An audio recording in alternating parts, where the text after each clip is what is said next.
Alright, this is going to be a video on the latest position change by Senior Flip Flop.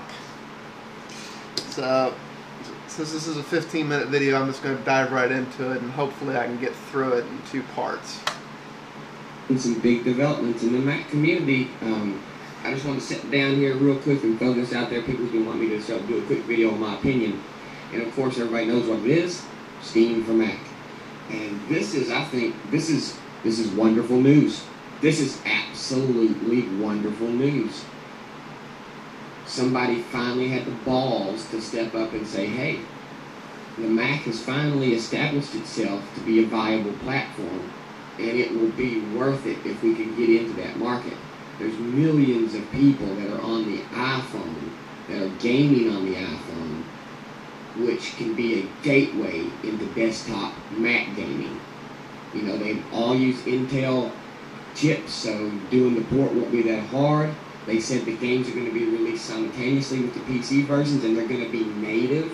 So now we're going to get to see if our quote-unquote bad hardware or outdated hardware will keep up with OpenGL with your all's fast-paced big DirectX stuff, okay? Now we're going to get to shoot it out together online, and we're going to get to see how our Mac hardware holds up to your big custom PCs, okay? Okay.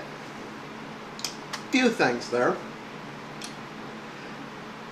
Notice the position change. This is somebody who spent the last 6 months plus, you know, saying the Mac doesn't have a gaming deficiency, which, by the way, even before this, between Boot Camp and there's a version of Wine for the Mac. I forget if it's still called Wine or called something else, but you could run most games natively on a Mac, whether they wanted you to or not, even if they were the Windows version.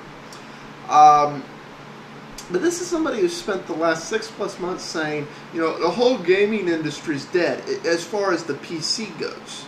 You know, less and less games are PC. You know, if you want a game, get a PlayStation. Yeah. All of a sudden, now that it's something the Mac can do natively, it's a good thing. This industry isn't dead. Mac was visionary and waiting for it to come to it.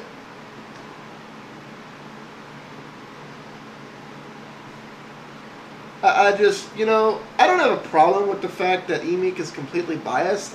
I just wish when he makes up a BS position, he would stick with it. You notice he changes his mind without ever stating he was wrong. When I'm factually wrong and y'all point it out, I admit it. Or I say why I think I'm right, and then y'all shoot that down. You know, we have a debate. Anyways, back to the babbling flip. So, be afraid. Be very afraid. Me, gaming has never been a big deal. Now that Steam has come to the Mac, I'm sure I will game a lot more than I ever have. But still, gaming isn't a big deal to me, because I've been using Macs for so many years. It's not the reason why. But there's a lot of new switches here lately that really do enjoy their games and miss their games.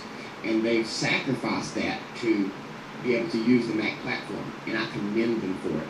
And I think it's wonderful, and the people who have sacrificed their games, even though they like their games so they can use a Mac, they deserve this. They really deserve this, because us old school Mac users have been going without games for a long time. And this is big news to us. And to you, Mac?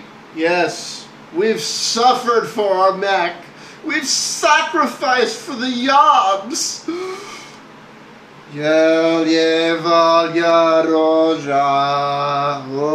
I'm sorry, guys. I don't feel I should have to suffer for my computer. I feel my computer should suit my needs.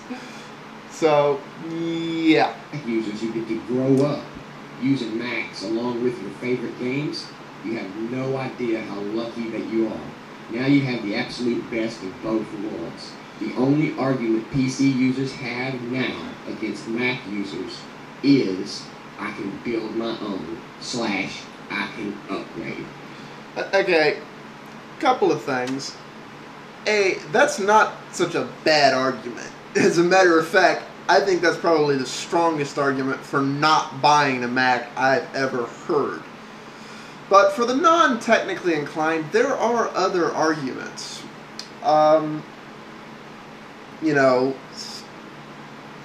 he's acting like this is a big deal. This is actually the world I wish we had, where everything was cross-platform. And there's still going to be a DirectX issue. The only way DirectX issues are going to really go away is when the Xbox console line starts to die. Because you and I both know that that was the whole point of the Xbox console, to make DirectX a standard for the gaming industry. It was the solution Microsoft came up with to OpenGL. We'll make a console. Because on a console, we have absolute control. It's a very Mac-ish thing to do, actually.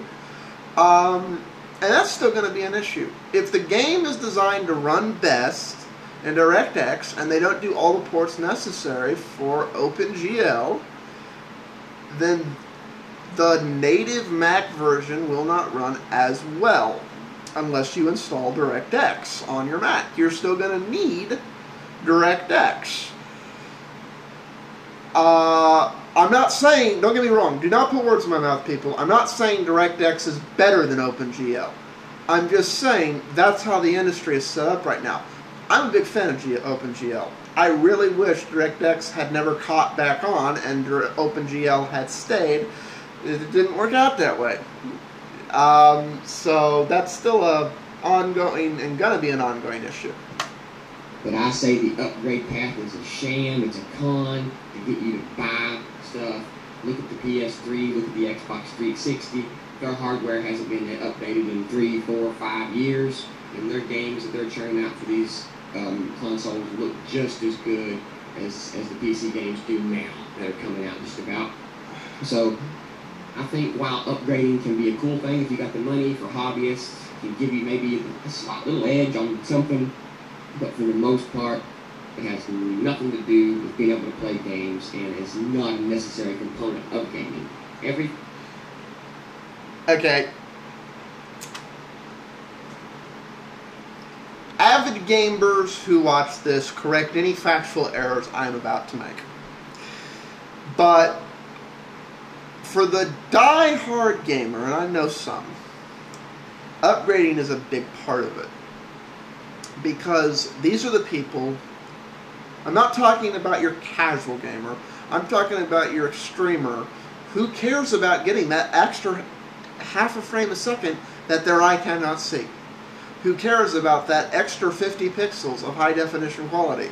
Who cares about all these other things. Who cares about things like crossover and running, Crossfire, not crossover. Crossfire and running multiple graphics cards and all these things. And I'm sorry, the only avenue that is a cost-effective thing for, and it's never really cost-effective, but it's at least affordable if you have a job, is on the PC platform.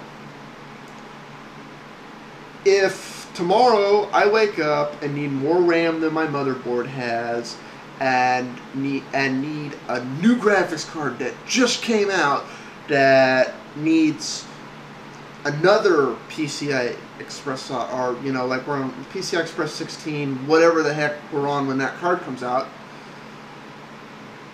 it costs anywhere from $50 to $300 to rip the motherboard out of my system and replace it with a new one.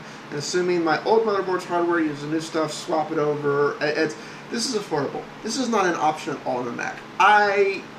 On some Mac models, and by some Mac models, I mean the very expensive Mac Pro, I can add PCI Express cards.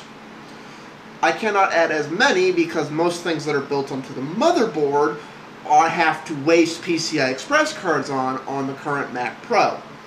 I am coming up on time all, so I am going to have to get back into this in the next part. Peace out all, and I'll continue this in the next part.